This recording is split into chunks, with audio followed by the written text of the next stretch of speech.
Primera parte. El Imperio Vicriano había conquistado 17 sistemas estelares sin perder una sola batalla.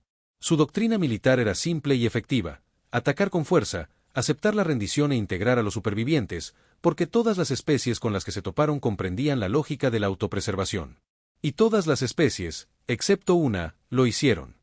El comandante Zetar se paró frente a la pantalla holográfica en la sala de guerra del amanecer soberano imperial Dreadnought y estudió el planeta azul verdoso que flotaba en el vacío ante ellos, llamado Tierra. Los humanos habían rechazado toda propuesta diplomática, toda amenaza y toda oferta razonable de rendición condicional. Su segundo oficial, Barnell, sugirió que no debían comprender la inutilidad de la resistencia y que tal vez sus protocolos de traducción fallaban. Pero la cresta de Zetar se aplanó en desacuerdo, ya que había revisado las comunicaciones personalmente, y ellos lo entendían perfectamente, pero simplemente se negaron. 3 meses antes, la flota bacriana se había enfrentado a una nave militar humana cerca de las colonias exteriores. La batalla había sido breve, con la nave humana superada y dañada. Así que Zetar ofreció las condiciones habituales: rendirse y servir al Imperio o enfrentarse a la aniquilación. El comandante humano era un hombre llamado Kyle Bradford, quien hizo algo sin precedentes. Se rió y dijo que querían que lo sirvieran, y les pidió que le permitieran explicarles algo sobre los humanos, que no se llevan bien con los amos. Entonces, la nave humana detonó el núcleo de su propio reactor y se llevó consigo 3 cruceros bacrianos en un cegador destello de fuego nuclear sin supervivientes. Fue la primera vez en 200 años de conquista que una tripulación derrotada había elegido la destrucción mutua antes que la rendición. Star asumió que era una anomalía y que tal vez esa tripulación en particular estaba compuesta por fanáticos o personas con problemas mentales. Pero esto sucedía una y otra vez, porque en cada enfrentamiento, al enfrentarse a una derrota segura, los humanos elegían la muerte, no solo la suya propia. Pero ideaban escenarios para llevarse consigo a tantos bacrianos como fuera posible. La División de Inteligencia del Imperio había recopilado informes de interrogatorios a civiles humanos capturados en puestos fronterizos. Y los hallazgos fueron inquietantes, porque cuando se le preguntó por qué sus militares nunca habían entregado a una mujer humana llamada Clare, Peterson simplemente dijo que era porque son soldados, y eso es lo que hacen los soldados. El concepto carecía de sentido biológico, ya que el instinto de supervivencia era el instinto más fundamental en todas las especies conocidas. Sin embargo, los humanos parecían poseer algo que lo anulaba por completo. Star ordenó el despliegue de los equipos de reconocimiento, ya que quería inteligencia terrestre antes de embarcarse en una invasión total, pues necesitaban comprender a qué se enfrentaban. 6 equipos de fuerzas especiales bacrianas se infiltraron en la Tierra durante la semana siguiente utilizando tecnología de camuflaje para evitar ser detectados. Su misión era simple: observar instalaciones militares humanas, evaluar sus capacidades y, sobre todo, comprender su psicología. El líder del equipo, Krendax, se encontraba estacionado cerca de un lugar llamado Fort Campbell, en Norteamérica, y observaba desde una posición oculta cómo soldados humanos entrenaban bajo un calor sofocante, corriendo en formación, gritando al unísono y forzando sus cuerpos más allá de lo razonable. Lo que más le impactó fueron los instructores, que eran brutales en sus exigencias, gritando a los reclutas y obligándolos a continuar incluso cuando el agotamiento era evidente. Sin embargo, los humanos obedecieron y se esforzaron más. Una tarde, Krendax observó un ejercicio de entrenamiento donde los humanos practicaban la evacuación de camaradas heridos bajo fuego simulado. Y observó cómo un joven soldado llamado Danny Morris se negaba a abandonar su puesto hasta que todos los miembros de su unidad estuvieran contabilizados, incluso mientras las ráfagas de entrenamiento caían cerca de su ubicación. El instructor se acercó a Morris después, y Krendax esperaba un castigo por la ineficiencia y la pérdida de tiempo que podrían haberle costado la vida en combate real. Pero en cambio, el instructor le apretó el hombro al joven y le dijo: «Así es, Morris, nunca dejes a nadie atrás y nunca lo hagas». Krendax sintió un escalofrío en el pecho, pues esto no era solo entrenamiento, sino adoctrinamiento, y estaban programando a estos humanos para que valoraran la supervivencia colectiva por encima de la individual. Su informe al amanecer soberano fue sombrío, pues dijo que entrenan a sus soldados para morir por los demás y que esto no es pragmatismo en el campo de batalla, sino condicionamiento cultural a gran escala. Los informes de otros equipos de reconocimiento fueron igualmente inquietantes, porque un equipo estacionado cerca de un lugar llamado West Point observó a jóvenes humanos recibiendo formación en historia y estrategia militar. Y lo que sorprendió a los observadores bacrianos fue que los humanos estudiaban sus propias derrotas con tanto cuidado como sus victorias, y analizaban qué salía mal y enseñaron a futuros soldados a evitar los mismos errores. Otro equipo, en un lugar llamado Huántico, observó cómo marines humanos eran sometidos a privación de sueño, posturas estresantes y una presión psicológica que destrozaría a la mayoría de los seres sintientes. Pero los humanos resistieron e incluso parecían enorgullecerse de su capacidad para soportar tal trato. Los observadores bacrianos notaron que los humanos tenían una frase que usaban constantemente durante este entrenamiento: abrazar la mierda. Esto parecía significar que aceptar las dificultades y el sufrimiento los hacía más fuertes. Un líder de equipo llamado Sekbal informó algo aún más inquietante desde su posición cerca de una base aérea humana, donde había interceptado comunicaciones entre pilotos durante un ejercicio de entrenamiento. La aeronave de una de ellas sufrió una falla en pleno vuelo, poniéndola en peligro extremo, pero en lugar de eyectarse inmediatamente para salvarse, la piloto Amy Collins había guiado su aeronave averiada lejos de una zona poblada antes de eyectarse finalmente en el último momento posible. Cuando su oficial al mando le preguntó por qué arriesgaba su vida por unos segundos más, Collins respondió como si la respuesta fuera obvia, diciendo que había gente ahí abajo y que no iba a lanzar un avión sobre la casa de nadie. Esta aceptación despreocupada del riesgo personal para proteger a otros, incluso a desconocidos, parecía estar arraigada en la cultura militar humana a todos los niveles. Zetar estudió todos estos informes con creciente preocupación, porque los bacrianos habían luchado contra muchas especies, algunas eran guerreros feroces, otras tecnológicamente avanzadas y otras lo suficientemente numerosas como para representar un desafío por su gran número. Pero ninguna había sido así. Los humanos no solo estaban dispuestos a luchar ni eran guerreros capaces, sino que habían construido toda una civilización en torno al concepto del sacrificio.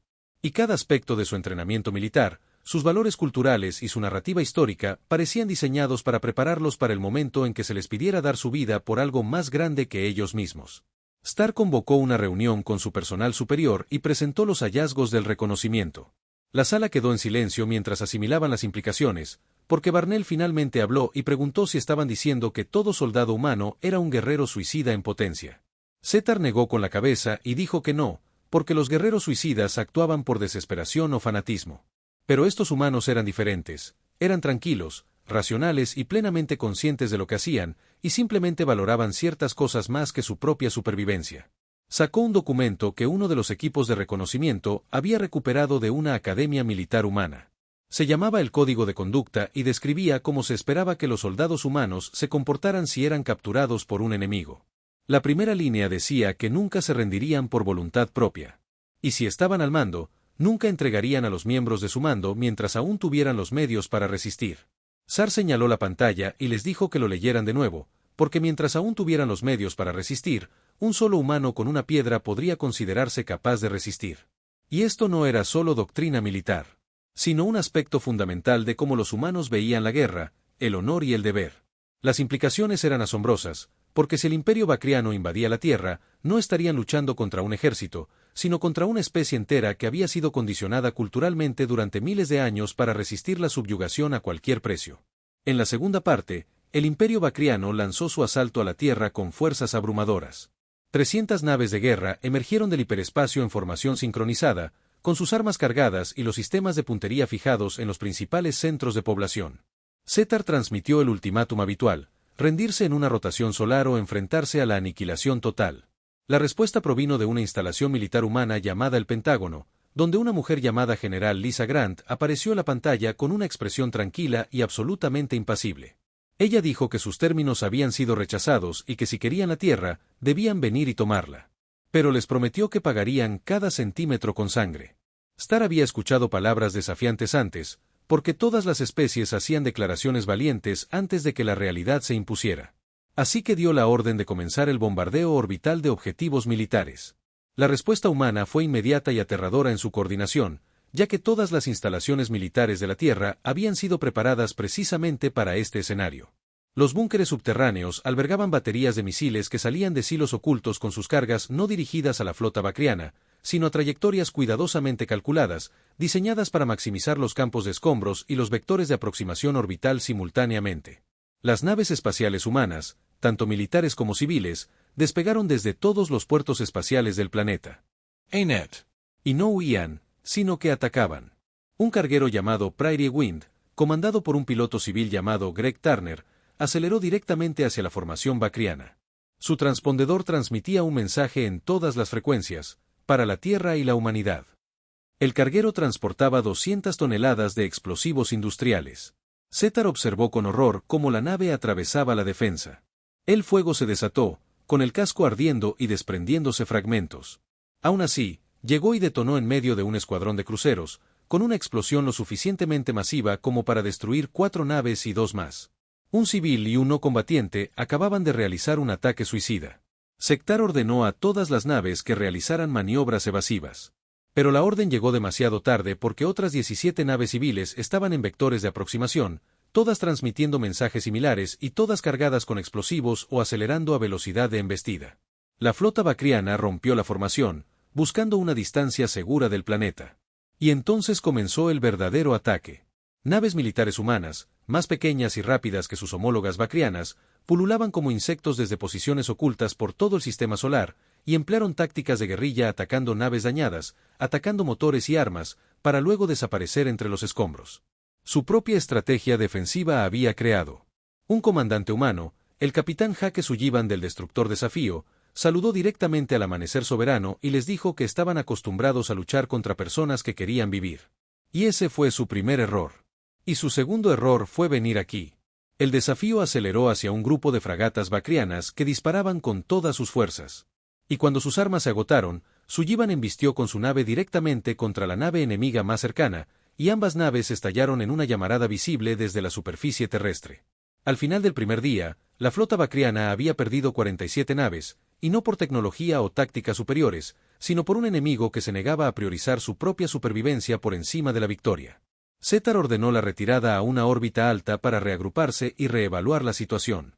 Farnell susurró que estaban locos, y todos lo estaban, pero Sektar comenzaba a comprender algo mucho más inquietante: los humanos no estaban locos, sino que simplemente operaban bajo un conjunto de prioridades completamente diferente. La razón de la supervivencia bacriana era el objetivo de la guerra, pero para los humanos, la supervivencia era simplemente opcional.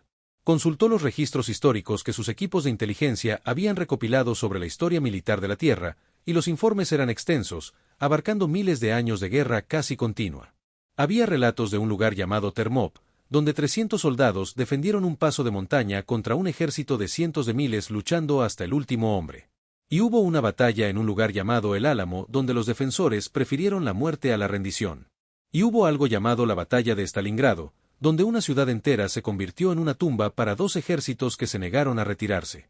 Pero un informe le llamó la atención, sobre todo porque pertenecía al conflicto global más reciente de la Tierra, al que los humanos llamaron Segunda Guerra Mundial. Y había una unidad militar llamada el 4002 Regimiento de Infantería, compuesta enteramente por soldados de una etnia humana perseguida por su propio gobierno en ese momento.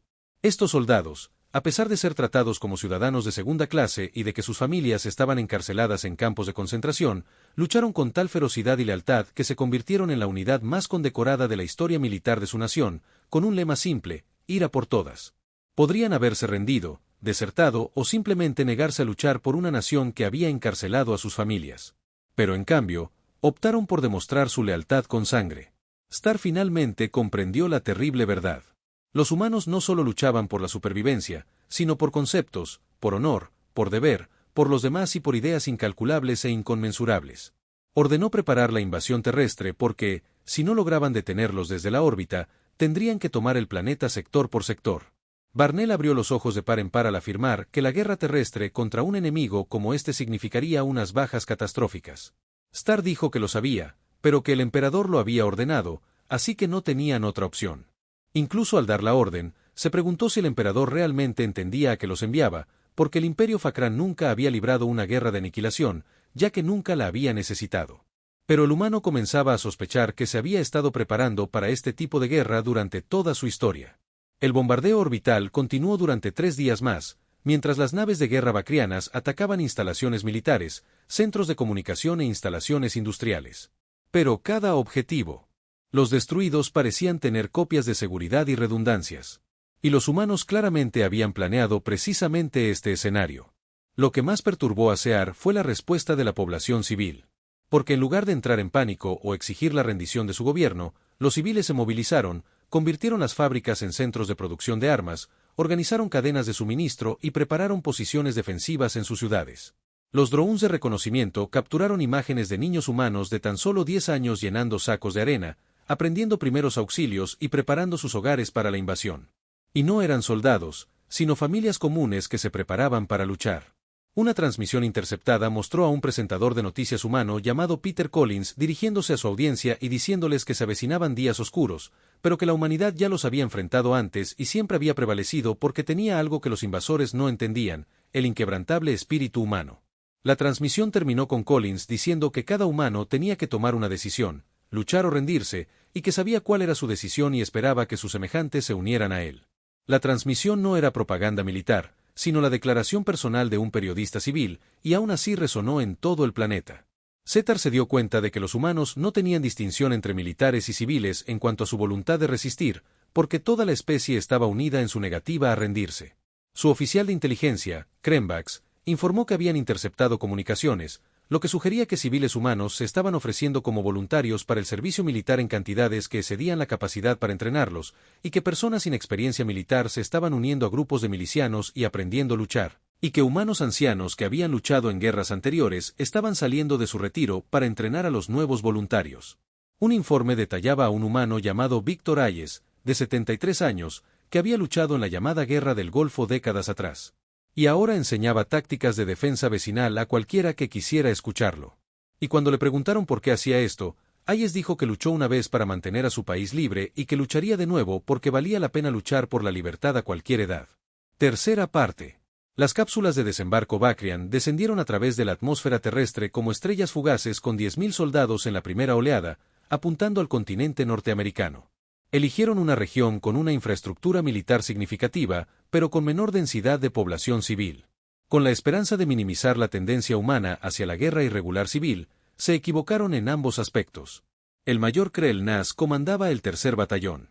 Y su primer indicio de que la situación se estaba deteriorando llegó cuando sus exploradores de vanguardia simplemente desaparecieron sin señales de socorro ni disparos, simplemente desaparecieron. Envió un segundo equipo y luego un tercero. Al anochecer, los soldados Bakrian habían desaparecido sin dejar rastro. Y al amanecer, Krell Nas los encontró mientras sus cuerpos estaban dispuestos en un claro frente al campamento Bakrian. Y cada uno había sido asesinado con heridas precisas a corta distancia. No había rabia en las muertes ni mutilaciones, sino una ejecución fría y eficiente. Prendida en la armadura del soldado que encabezaba la operación había una nota manuscrita en escritura bakriana que decía: «Bienvenidos a Montana y la población no es asunto suyo». El efecto psicológico fue inmediato. Sus soldados empezaron a observar las sombras, a sobresaltarse ante los sonidos y a perder la cohesión disciplinada que hacía efectiva a la infantería bakriana porque los humanos los estaban cazando.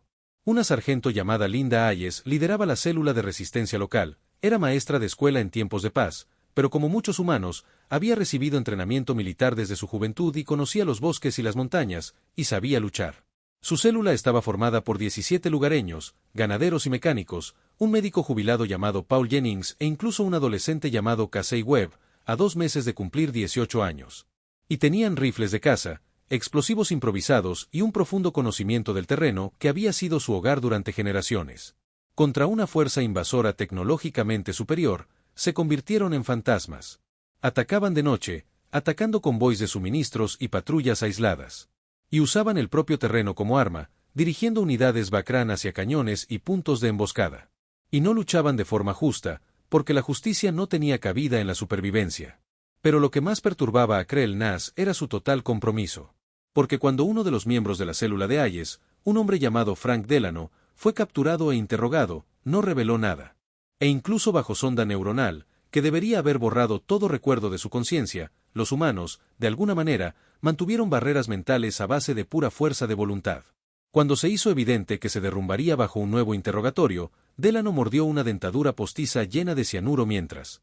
Eligieron la muerte antes que la traición. Canas informó a la nave de mando que valoraban la lealtad por encima de su propia existencia y que cada prisionero resistió hasta la muerte o encontró la manera de suicidarse, y que no habían obtenido ninguna información de los humanos capturados. El patrón se repitió en todas las zonas de aterrizaje, ya que en los sectores europeos las fuerzas bakrianas se enfrentaron a una resistencia militar organizada que se negó a ceder terreno sin pagar un precio terrible. Los soldados humanos establecieron posiciones defensivas en los centros urbanos, convirtiendo cada edificio en una fortaleza y cada calle en una zona de aniquilación. En una ciudad llamada Berlín, un joven teniente llamado Steve Patterson comandaba un pelotón que defendía un puente estratégico, y las fuerzas bakrianas lo superaban en número en una proporción de 10-1 y contaban con apoyo aéreo. Las órdenes de Patterson eran resistir durante 6 horas para permitir la evacuación de los civiles, pero aguantó durante 3 días. Cuando las fuerzas bacrianas finalmente invadieron la posición, encontraron a Patterson y a todo su pelotón muertos en sus puestos con munición agotada, tras haber infligido bajas en una proporción de casi 30-1. El comandante Bacrian que tomó el puente fue el coronel Texan, quien, entre los humanos muertos, sintió algo que nunca había experimentado en 2 décadas de servicio militar: respeto con tintes de miedo. Estos humanos sabían que morirían porque tenían que haberlo sabido. Sin embargo, habían permanecido luchando con coordinación y determinación hasta el final. Texan revisó las imágenes tácticas y vio que Patterson tuvo múltiples oportunidades para retirarse y reagruparse, pero decidió quedarse. En Asia, el patrón continuó mientras las fuerzas bacrianas, intentando asegurar territorio y lo que los humanos llamaban China, se encontraron con una resistencia tanto de la población militar como de la civil que se difuminaba hasta dejarla indistinguible. Los agricultores luchaban junto a los soldados, los niños llevaban mensajes a través de las líneas enemigas y los ancianos civiles proporcionaban información y refugio. Una sociedad entera se había movilizado para la guerra total. El comandante Sear revisó los informes de bajas con creciente temor, ya que en 3 semanas de combate terrestre, el Imperio Bacriano había perdido más soldados que en los 20 años de conquista anteriores juntos. Los humanos habían perdido aún más, pero seguían luchando. Encontró imágenes de una batalla en un lugar llamado Texas, donde una unidad de la Guardia Nacional Humana, compuesta principalmente por soldados a tiempo parcial con carreras civiles, había mantenido una posición defensiva durante 72 horas contra un asalto continuo. La comandante era Michelle Carter, profesora de secundaria que entrenaba voleibol en tiempos de paz y bajo fuego enemigo, con su posición siendo sistemáticamente destruida a su alrededor. Había coordinado ataques de artillería, dirigido la evacuación médica de los heridos y liderado personalmente 3 contraataques para recuperar el terreno perdido. Cuando se quedó sin munición, solicitó ataques aéreos contra su propia posición en lugar de cederla al enemigo. La intercepción de radio captó su última transmisión, que decía que si querían ese terreno, podían tenerlo, pero primero tendrían que limpiarlo.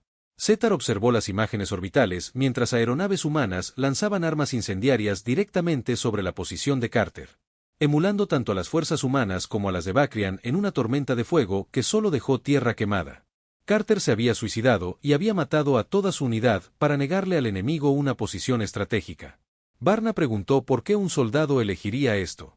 Pero Setar había estado estudiando la historia humana intentando comprenderla y había encontrado una cita de uno de sus antiguos guerreros, un hombre llamado Leonidas, que decía: «Vengan y tómenlos».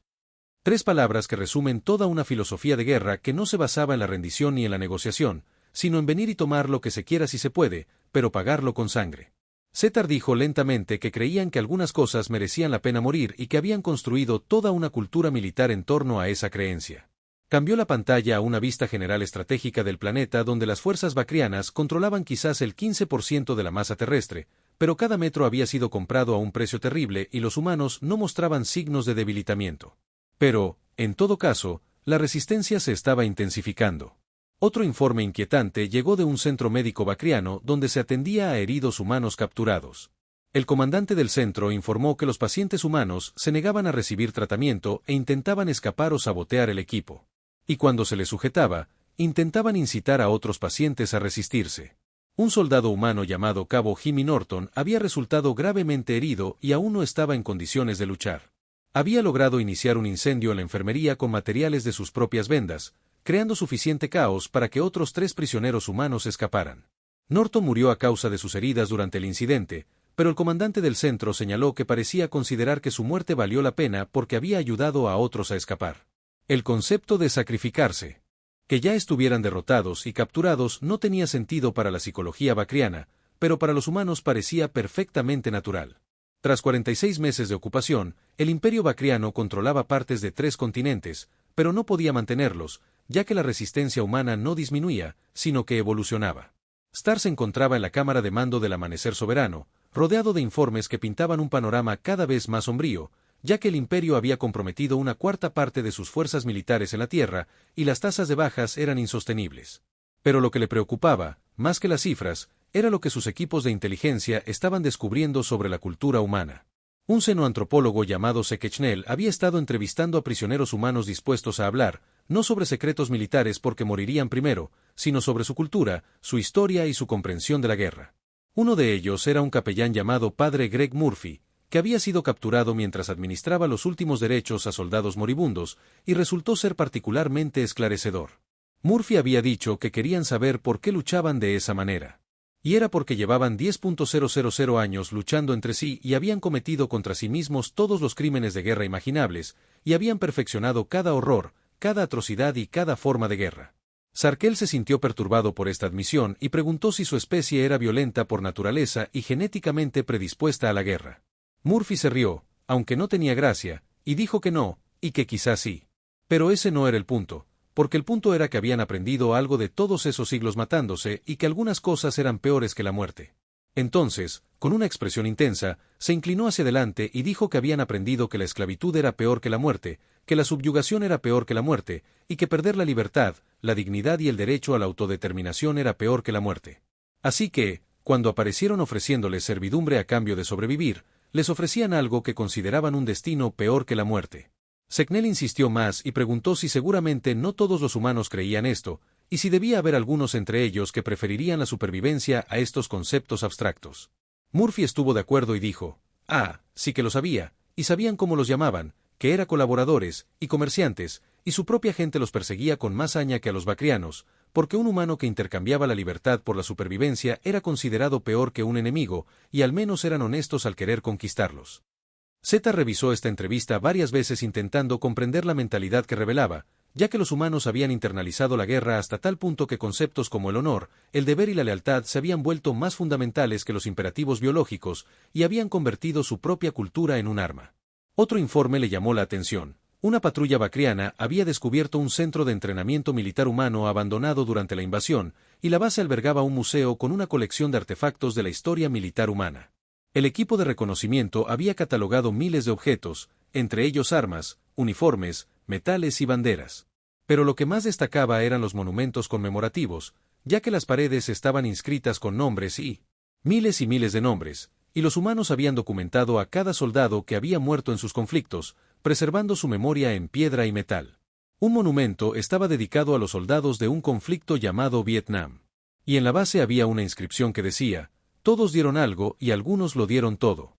Starr hizo que su IA de traducción analizara la frase desde todos los ángulos lingüísticos, buscando un significado oculto, pero el significado era literal, ya que algunos humanos habían entregado parte de sus vidas, su salud y su paz mental al servicio militar, y otros lo habían dado todo, incluyendo sus vidas, y los humanos honraban a ambos. Pero parecían tener una reverencia especial por quienes lo habían dado todo al celebrar su muerte en servicio. Informes más inquietantes se filtraron desde territorios ocupados donde los humanos retenidos en campos de internamiento, que deberían haber estado desmoralizados y destrozados, se estaban organizando y habían establecido estructuras de mando dentro de los campos, manteniendo la disciplina militar y planeando operaciones de resistencia a pesar de estar encarcelados. Un comandante del campo llamado Bechtel informó que los humanos estaban tratando el encarcelamiento como un revés temporal y mantuvieron la formación y realizaron ejercicios de entrenamiento con equipo improvisado. Incluso establecieron un programa educativo que enseñaba a los prisioneros más jóvenes tácticas militares e historia de la tierra. Y se preparaban para seguir luchando en cuanto se presentara una oportunidad. En una situación particularmente problemática. En un incidente, un prisionero humano llamado Coronel Henry Blake había organizado un intento de fuga masiva que resultó en la muerte de 43 prisioneros y 12 guardias bacrianos. La fuga fracasó. Pero Blake logró destruir un depósito de armas en el proceso, cuando le preguntaron por qué sacrificaría tantas vidas. Para una fuga fallida, Blake simplemente dijo que era mejor morir de pie que vivir de rodillas, otro modismo humano sin sentido lógico, pero que aparentemente era parte esencial de su filosofía militar. Zetar convocó un consejo estratégico con sus oficiales superiores, quienes se reunieron en la sala de guerra con expresiones sombrías. Starr comenzó diciendo que necesitaban discutir la realidad de su situación, ya que no estaban ganando esta guerra y se estaban desangrando contra un enemigo que se negaba a ser derrotado. El general Krembax insistió en que podían ser derrotados y que simplemente necesitaban asignar más fuerzas, aumentar los bombardeos orbitales y atacar centros de población civil para doblegar su voluntad de luchar. Starr replicó que habían atacado instalaciones e infraestructuras militares y que cada ataque solo reforzaba su determinación, y que los humanos tenían un dicho, lo que no te mata, te hace más fuerte. Antes creía que era pura retórica motivacional, pero ahora comprendía que era una afirmación literal sobre su psicología. Mostró las proyecciones de bajas en la pantalla principal y dijo que, con su tasa de desgaste actual, perderían efectividad en combate en 8 meses y que los humanos habían sufrido mucho. mayores bajas, pero su tasa de reemplazo superaba la suya, y lo más importante, cada humano perdido en combate parecía motivar a 10 más a ocupar su lugar. Barnell le preguntó qué proponía. Starr había estado temiendo este momento. Pero la conclusión era inevitable, ya que propuso que reconocieran una verdad que su imperio nunca había enfrentado, que había especies inconquistables y que el coste de derrotarlas superaba cualquier posible beneficio, y la Tierra era una de ellas. La sala estalló en protestas, pero Setar levantó la mano para pedir silencio. Les dijo que lo escucharan porque habían conquistado 17 sistemas estelares y todas las especies que derrotaron comprendían la lógica de la rendición. Sopesaron la supervivencia frente a la resistencia y eligieron la supervivencia, que era la opción racional. Sin embargo, la humanidad no se basaba solo en la racionalidad, sino en sistemas de creencias que anulaban el instinto de supervivencia. Puso la pantalla en imágenes de una batalla reciente donde una médica humana llamada Kelly Price fue grabada en video corriendo hacia zonas de fuego activo para poner a salvo a soldados heridos. Recibió 2 disparos, pero continuó hasta que un tercero la mató. Setar dijo que esta médica no era personal de combate y que podría haberse quedado en una posición protegida, pero en cambio murió intentando salvar a otros, no porque tuviera que hacerlo, sino porque creía que debía hacerlo. Y esa creencia era más fuerte que su deseo de vivir. Parte 5. La retirada comenzó 3 semanas después, cuando el Imperio Bacriano, por primera vez en su historia, se retiró de una conquista, no porque no pudieran ganar militarmente, sino porque el costo de ganar excedía cualquier posible beneficio. Pero el comandante Setar tenía una última misión antes de que la flota partiera del sistema terrestre, como había solicitado por vía diplomática, una reunión cara a cara con los líderes militares humanos. Y, sorprendentemente, aceptaron. La reunión tuvo lugar en terreno neutral, una estación espacial en la órbita exterior de la Tierra que había resultado dañada en los combates iniciales, pero que desde entonces había sido declarada zona de embajada temporal. La general Lisa Grant entró en la sala de conferencias acompañada de 2 ayudantes. Parecía cansada, con su uniforme desgastado por meses de guerra constante, pero su mirada era aguda y escrutadora. Setar ofreció el tradicional saludo bacriano de respeto entre iguales militares y Grant asintió y se sentó frente a él. Ella dijo que se marchaban y que no era una pregunta. Starr confirmó que sí y que el Imperio retiraba todas sus fuerzas de su sistema y que no regresarían. Grant simplemente se despidió. Un silencio incómodo se extendió entre ellos y finalmente Setar habló. Dijo que necesitaba entenderlo porque sus bajas superaban los 8 millones de militares y 22 millones de civiles, su infraestructura estaba devastada, su economía tardaría décadas en recuperarse y podrían haber negociado una rendición condicional que habría salvado millones de vidas. Entonces, ¿por qué no lo hicieron? Grant guardó silencio un largo rato, considerando cuidadosamente sus palabras. Ella dijo que porque la rendición condicional no es libertad, sino una forma más bonita de encadenamiento. Y luego se inclinó hacia adelante y le preguntó algo que estaba presente en todas sus conquistas. ¿Alguna especie se resistió realmente? Sear dijo que algunas libraron batallas iniciales, pero una vez que comprendieron la inutilidad, se rindieron. Grant dijo. Ese era su punto cuando se rindieron y tomaron la decisión racional de sobrevivir. Y no los culpó por ello. Pero la humanidad aprendió algo importante en su historia, que a veces la decisión racional es la equivocada. Señaló una exhibición en la pared que mostraba la tierra marcada y en llamas, pero aún intacta. Dijo que habían sido esclavizados antes por su propio pueblo, conquistados, subyugados y oprimidos. Y aprendieron que las cadenas, ya fueran literales o figuradas, eran intolerables. Y aprendieron que había cosas por las que valía la pena morir: la libertad, la dignidad, la autodeterminación y el derecho a vivir en sus propios términos, incluso si esos términos eran duros. Sarr dijo en voz baja que muchos habían muerto por conceptos inconmensurables. Grant replicó que ahí era donde se equivocaba, porque la libertad sí se podía cuantificar y se medía en la capacidad de tomar sus propias decisiones, vivir según sus propios valores y morir por causas en las que creían, en lugar de por las que se les imponía. Y cada humano que murió luchando contra ellos tomó una decisión. Y eligieron cómo morir. Y esa decisión y esa autonomía eran lo que significaba la libertad. Se puso de pie y caminó hacia la ventana que miraba hacia la tierra. Dijo que él quería saber por qué no regresaban supervivientes de las guerras terrestres. Y no era porque todos hubieran muerto, sino porque no se habían rendido y no aceptaban la derrota como definitiva, mientras un humano permaneciera vivo y libre. La guerra no había terminado. Y tenían un dicho: dadme libertad o dadme muerte. Y él les ofreció la vida sin libertad. Y eligieron la muerte porque la muerte con libertad era preferible a la vida encadenada. Starr sintió que algo cambiaba en su comprensión, pues los humanos no estaban locos ni eran irracionales, sino que simplemente habían desarrollado una jerarquía de valores completamente diferente donde conceptos abstractos como la libertad y el honor tenían mayor peso que la supervivencia biológica. Dijo que les contarían a las demás especies de la galaxia sobre la Tierra y que se asegurarían de que nadie más cometiera el mismo error que ellos. Grant se despidió y le pidió que les dijera algo más, que la humanidad estaba dispuesta a comerciar con cualquier especie, a cooperar con cualquier civilización y a ser amiga de cualquier persona que se acercara a ellos como iguales, pero que si venían como conquistadores y ofrecían esclavitud disfrazada de paz, recibirían la misma bienvenida. Ella se giró para mirarlo directamente y le dijo que no eran una especie guerrera, sino una especie que había aprendido que eran muy buenos en la guerra cuando era necesario, y que habían decidido que preferían ser buenos en la paz, pero nunca serían buenos en la rendición. Setar se puso de pie, ofreció un último saludo y dijo que su especie era aterradora, pero que respetaba lo que habían logrado, que se habían ganado la libertad con sangre, y que esperaba que lograran construir algo digno de ese sacrificio. Grant dijo con serena certeza que lo harían porque 30 millones de personas murieron para darles esa oportunidad y les debían aprovecharla. 3 días después, la flota bacriana partió del sistema terrestre, dejando tras de sí un planeta devastado, una población devastada y millones de muertos humanos. Pero también dejaron una humanidad libre. En las décadas siguientes, el Imperio Bacriano se encontró con otras especies en la galaxia. Y se corrió la voz sobre el planeta Tierra y los humanos que lo habitaban. La historia se convirtió en una advertencia contada en milicias a través de las estrellas.